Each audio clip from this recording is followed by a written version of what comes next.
Ladies and gentlemen, I have an important square off announcement. For the first time in 40 years, Richard Sher will not be moderating Square Off due to a very, very bad case of laryngitis. We all wish Richard a speedy recovery, and hopefully he'll be back moderating the show next week. But for now, we have a guest moderator who is a first-time moderator of Square Off, but a long-time radio host and very, very good at this. So I'm turning it over to Jimmy Mathis, and we're ready to square off. Thank you, Howard. Great show ahead of us today and a great panel, starting with WBAL radio talk show host Jayne Miller, veteran talk show host Andrew Langner, GOP National Committee woman Nicolee Ambrose, and a Square Off original panelist, Billy Murphy. With the Maryland General Assembly session rapidly approaching, much has been reported about the controversial juvenile laws that forbid law enforcement officers from throwing the book at juveniles 13 and under. There are lawmakers who want to reverse some of these juvenile-related laws. City Police reports a series of early morning armed holdups involving juveniles. More than 10,000 vehicles have been stolen so far this year. Billy Murphy, kick it off. Well, no parent wants their juvenile child to be questioned without being notified or being arrested without being notified, because children need to be protected from the overreaching of law enforcement. That's fundamental. Now, this is not the time, nor do I think it would ever be wise to eliminate those protections from children, mostly poor Black children who have very little parental involvement in their lives and who don't know how to deal with law enforcement. And so the express reason why the prosecutors and police want to change this is because they say they will get more confessions. And Jayne, I know you have covered this extensively, Jayne, on your radio show. Yeah, well, confession's a good word. Like, are they good confessions or are they bad confessions? And that's one of the issues, is that kids are likely to tell a police officer what the officer wants to hear. I mean, I don't know that this is the main. I know that the Police and State Attorneys Association have made this particular law called the Child Interrogation Protection Act a focus to blame it for an increase in crime. I'm like, I mean, this is basic. You have a right to remain silent. You have a right to counsel. And, you know, under the old law, the children did not explicitly have that right. Now that's written in the law, and it's become this big target, put it that way. But I do think this goes beyond that to, you know, this issue of there were some changes in, you know, ages, et cetera, et cetera.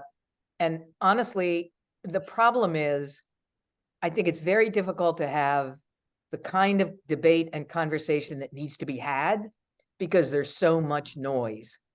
With every one of these carjackings gets covered. Right.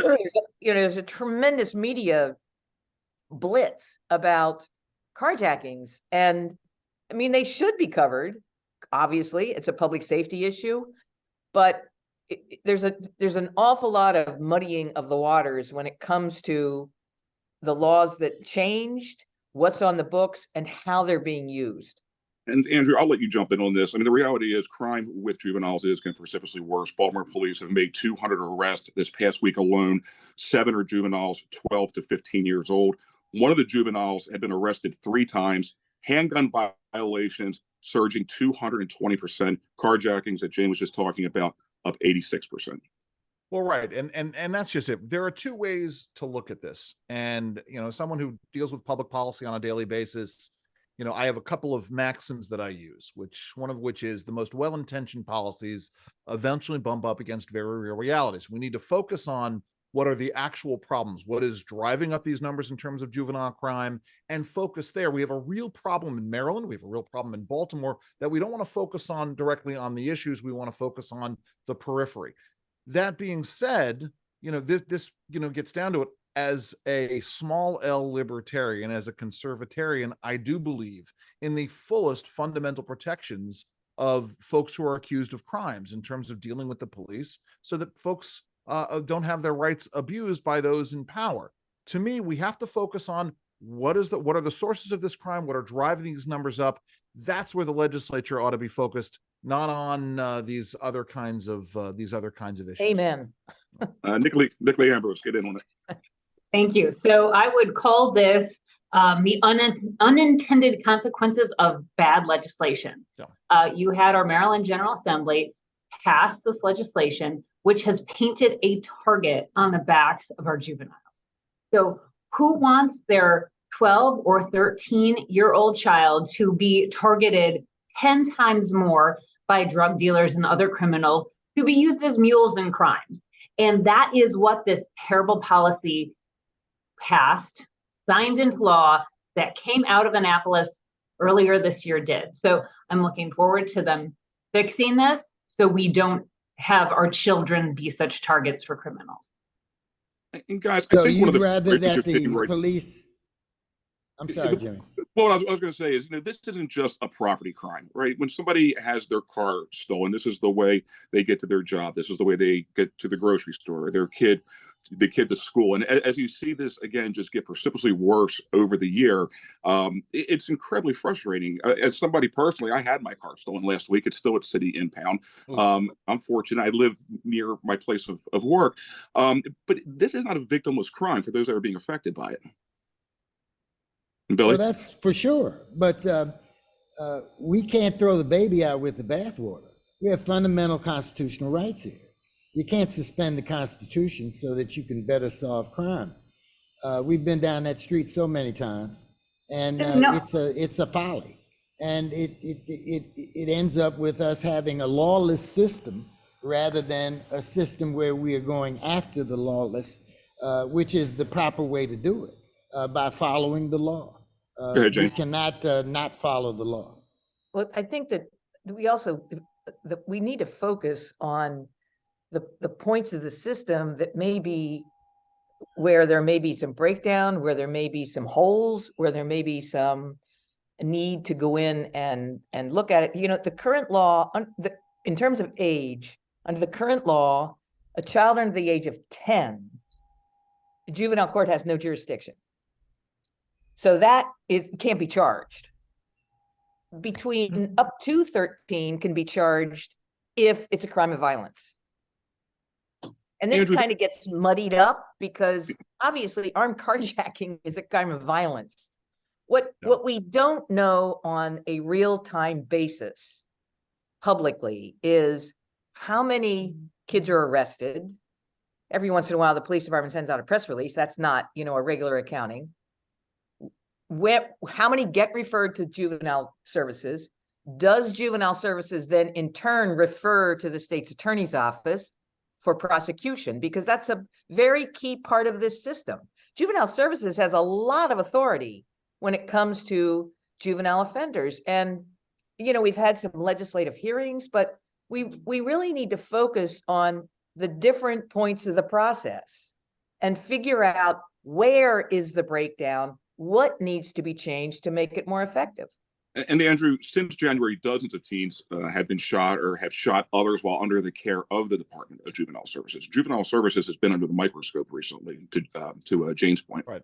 Well, and it should have been under the microscope for the past 10 years. But this gets into a fundamental problem in the city of Baltimore, in which our young people are simply not being well served by city services. So whether it's a broken down education system that isn't serving these students well, isn't getting them educated, and leaving Baltimore with a permanent underclass, to the juvenile services system, which isn't doing their job properly, and again now sort of fettering or creating or exacerbating this criminal element, right? And when you have, as Nicolee aptly points out, the issue of the unintended consequences, we have to recognize that when we engage in policies, there is a reaction within the system.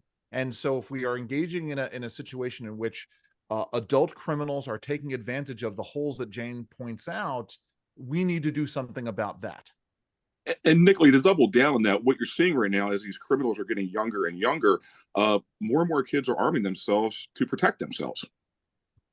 Sure. And once again, isn't this supposed to be about the children? Now, to Jayne's point, I don't have any faith in the process. I don't have any faith that Baltimore City, for example, is serving anyone And most of all, I think they're not serving children, whether it be education or a criminal justice system. What we cannot support our legislators doing in Annapolis is creating more mountains and more difficulty and more horror for these children to deal with in their everyday life. So it should never be the default that, oh, we are going to make sure children have an easier time when they're convicted of a crime. Of course they have freedom of speech. Of course they have right to a counsel. Of course they should have every other protection that we expect an American to have. But our default should not be to say they will inevitably become a criminal. Our default should be to support them with the best possible education and the best possible processes when their train goes off the track. So I personally demand that our General Assembly fix this in the coming session, to not paint a target on the backs of these children. Billy, So I'm gonna what throw would this you back to you. suggest I'm gonna- that, what, can I I'm gonna ask a throw- question though? Yeah, but real quick. And what would you I'll give the suggest floor. the legislature do in particular, Nicolee? Well, I would suggest that this legislation passed earlier this year was completely flawed. And you see, Which part of for it? admitting this, you see various so states that the public will know what we're talking about. Which part of the legislation in particular are you talking about needs to be repealed? My biggest problem is, of course, not that 12 and 13-year-olds are essentially not experiencing consequences for their actions, because that is what paints a target on their back. And Governor Moore has recognized this. Apparently, he's been meeting with various state's attorneys from different counties on their solutions to this problem. And once again, we created a problem here this year. We painted additional targets on our children's back.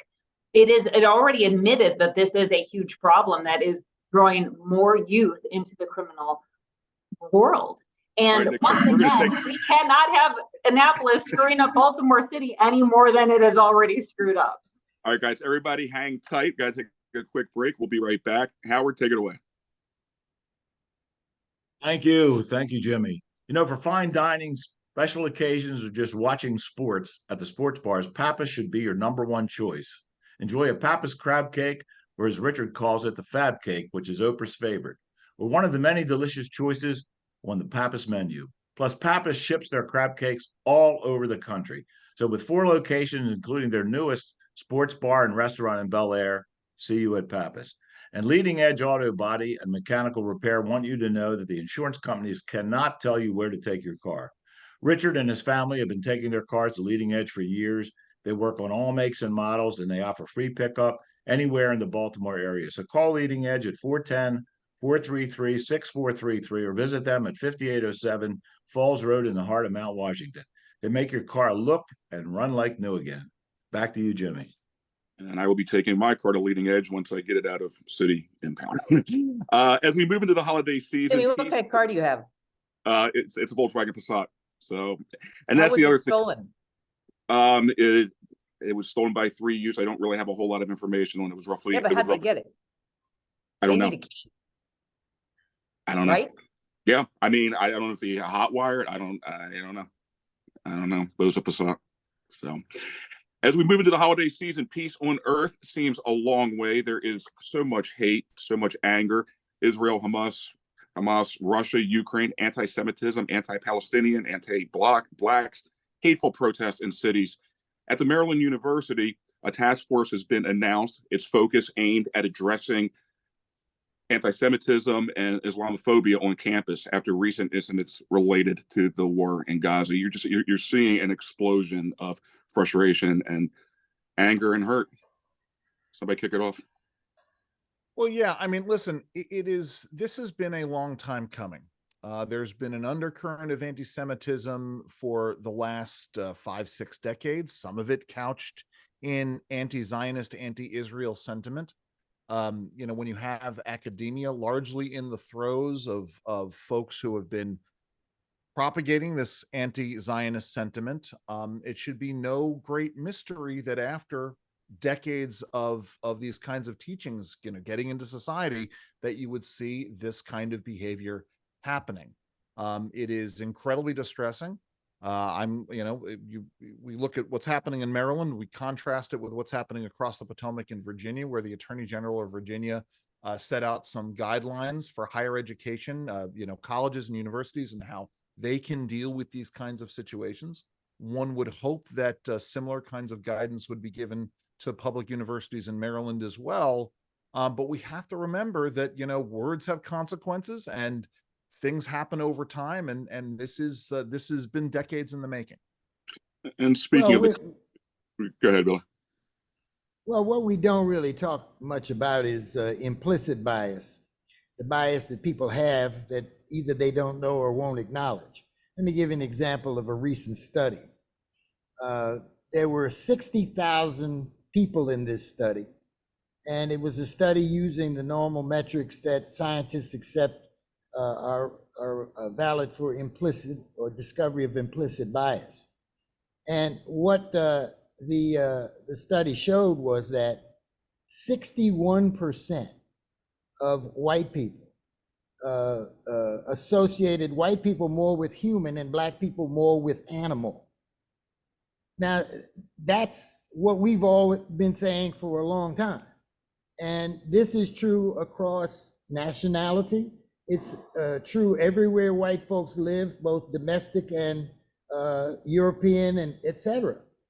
Because the whole foundation of racism is that we are a subhuman species, not entitled to rights, not entitled to citizenship, et cetera, et cetera. Well, when these implicit biases live in the unconscious and the subconscious, we're in deep trouble, because 90% of the whites surveyed said that they believe overtly that blacks and whites are equally human, but subconsciously they don't believe that. So that's a nasty problem that we haven't confronted, because in most white communities in America, and indeed in most mixed communities, we don't teach that racism is wrong. We don't teach that it's a crime.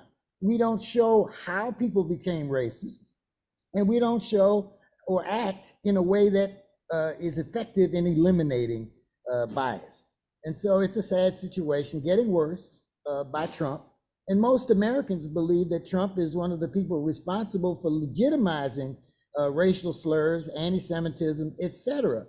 Because before Trump, we didn't have this overt approval of use of the N-word, the use of anti-Semitic concepts, the use of prejudice against African-based immigrants who are Hispanic or Latino. Nicolee, let me ask you a question. You're very involved in the GOP. Do you agree with that? I have no idea what Billy is talking about when he says it.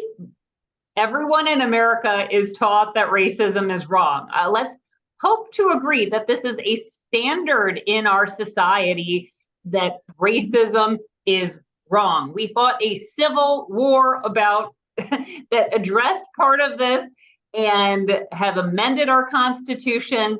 It is a clear societal standard that racism is wrong. As a family that has a proud abolitionist history, I am proud to say the Republican Party led that charge. Now, to get to the original question, instead of wait. if I may, you just ignored implicit bias. What do you have to say about that?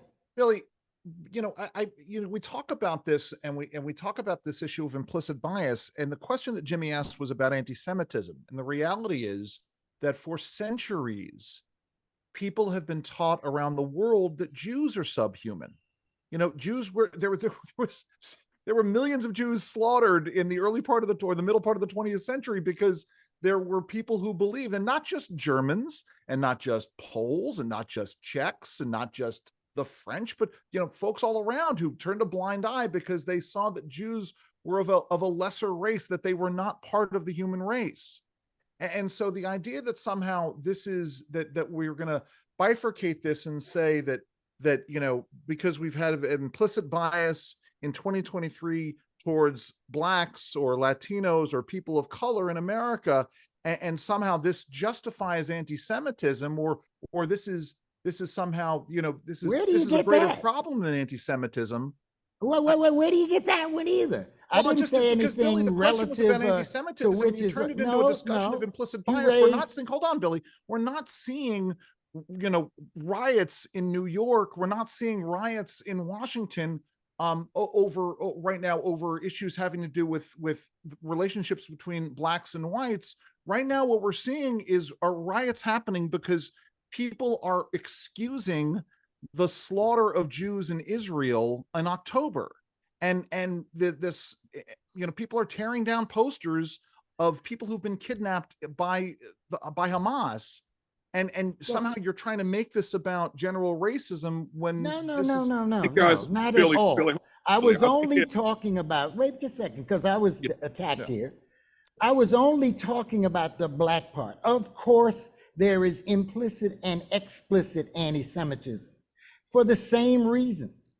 Of course, we need to do something to keep that from happening over and over and over in our society. So my- And my Before we point go- is this: if we guys, don't deal Billy, with implicit, no, don't interrupt No, me. you've had more than adequate The time. point Billy, is, had more- just a second, let 10 me make my 10 last seconds, sentence 10 seconds. conclusion. Go ahead. The 10 point seconds. is that we have to do something to eliminate implicit or subconscious bias across the board, wherever it is, no matter what kind of bias it is. Okay, That's the point.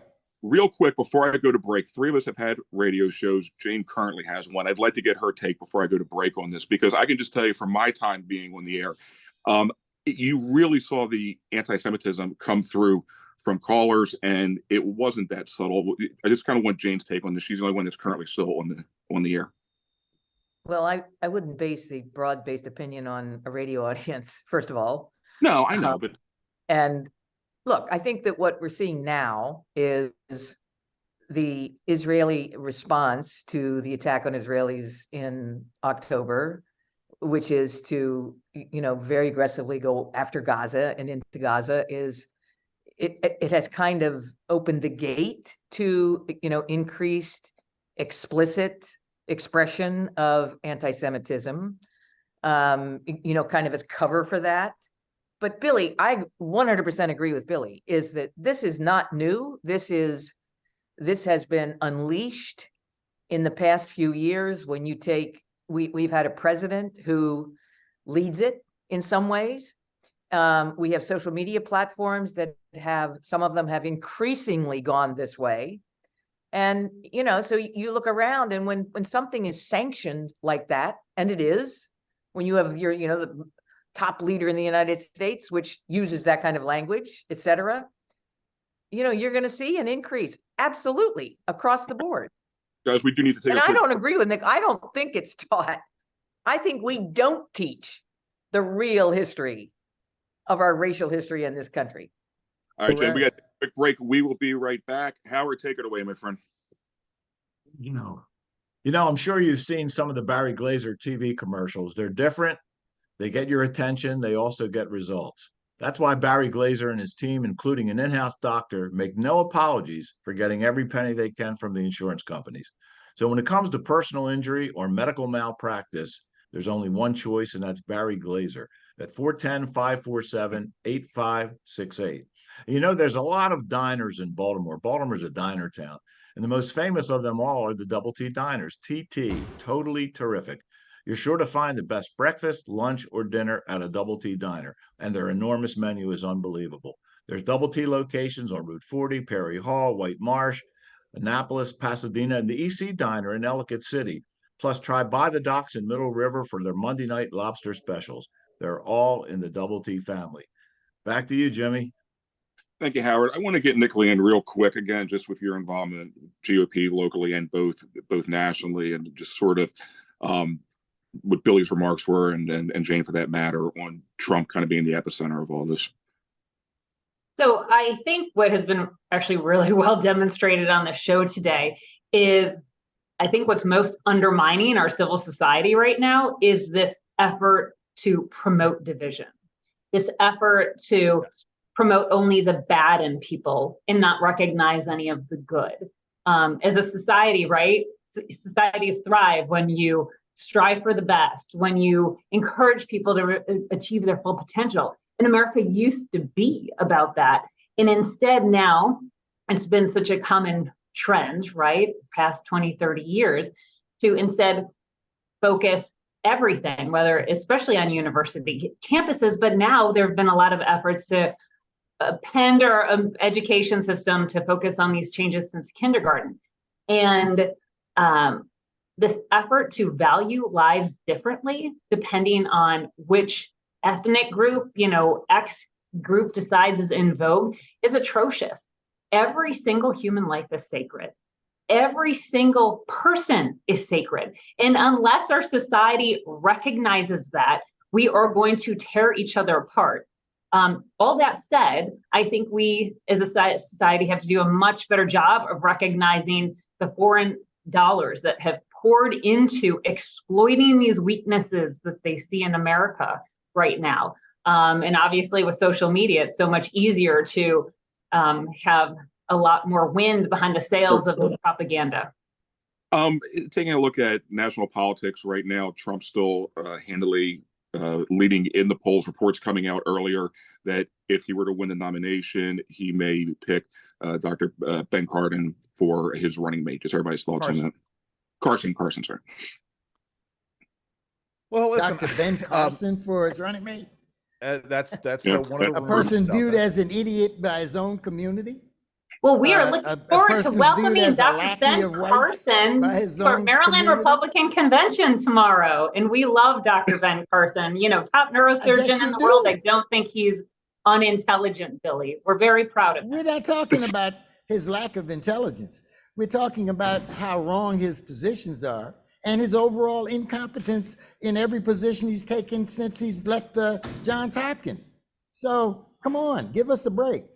We understand who Ben Carson is. We used to look up to him in the Black community. We don't anymore. You still should. And I'm sorry that he does thank not you try for to your destroy advice. America like you, who's trying to put people into different classifications and tell people they have differing values. Okay, No, we so are what all you're equal, and attempting we to should do promote is people who are demonize. successful like Dr. Ben Carson. Hold on. So you're attempting to demonize those of us who are actually fighting against racists, who are actually the anti-racists. Why are you doing that? I actually think you're promoting racism by promoting division and telling people that they need to focus on their differences instead of achieve their potential. No, the whole point of what we're doing is to eliminate the things that cause us to look at each other differently. But we can't get there Love that. unless we I would love to see that in practice Hold from on. you. We can't get there unless we truthfully say to one another how bad the problem is and how badly it needs to be solved. All right, Jayne Miller. I'm sorry, go ahead, Jane. Well, Jane- we have Jane- and the Andrew. leading candidate on the GOP side of the ticket is, referring to different minorities, et cetera, as vermin. Okay, you talk about divisive, is threatening violence against his opponents if elected.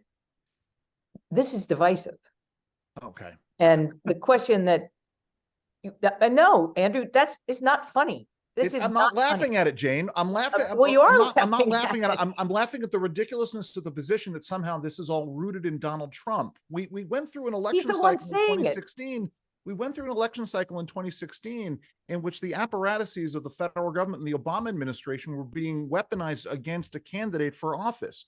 That serves to also divide people. That happened. We know that elements in the FBI, we know that there was coordination between former members of the CIA and the Justice Department in going after and subverting Donald Trump, creating out of whole cloth a dossier designed to keep him out of office. Well, So the idea this that is a somehow, different conversation. well, okay. But, No, it but isn't. look, It's all the- 60-some% of America believes that Donald Trump is a criminal and he ought to be brought to justice. All right, we're going to end That's things with what a our little bit. democracy is saying. All right, guys, we're going to end things on a little bit of a lighter note. Right now, the Ravens have a bye week this week. They're 9-3. Quickly, in about 30 seconds. Too soon to be talking Super Bowl, guys. Way too soon. Yes. It's Baltimore. We will snatch defeat from the jaws of victory. Well, I'm afraid to talk about our flaws because someone will accuse me of being divisive and want the Ravens not to win the Super Bowl. Of course, I want the Ravens to win the Super Bowl, but it's fair game to talk about the problems this team has consistently shown. They have not shown consistency on offense. The offensive line has serious problems. The back end of the defense, probably the best in the league. The linebacking core, probably the best in the league. But we need additional help on the defensive line. And in order for Lamar to really be the MVP that he actually can be, we've got to have a more consistent protection for him so that he is not under pressure as he was this last game over 40% of the time. Now, you got any Can't problem with say it those any better. statistics, Nicolee? Can't say that any better. I stick with Andrew's position that I'm worried we'll snatch defeat from the jaws of victory. But I say go Ravens. I would love for them to win another Super Bowl. They have a Well, very there's no difficult schedule to non-Raven close the fans on season. this call, but we have the right to make help make the Ravens better by talking about what we see that needs improvement, just like we talk about America. I know that their coaching staff is going to consult our square off video for improvement on this next week's game, for sure. You're consistently missing my point, Nicolee, and probably intentionally. Nicolee, thank you very much. Billy Murphy, always a pleasure. Andrew, Jayne Miller, Howard, thank you very much for the opportunity. Richard, I hope you get better real soon. You'll see us here. And I want to mention something else before we leave, that the show's available on squareoff.net. Tell your friends. It's also now on YouTube at Square Off with Richard Sher. So with that, we'll all say goodbye and hope Great job, to see Jimmy. Richard again next week. Thank you, everybody. All right, everybody. Take care. Stay well. Bye-bye. Okay.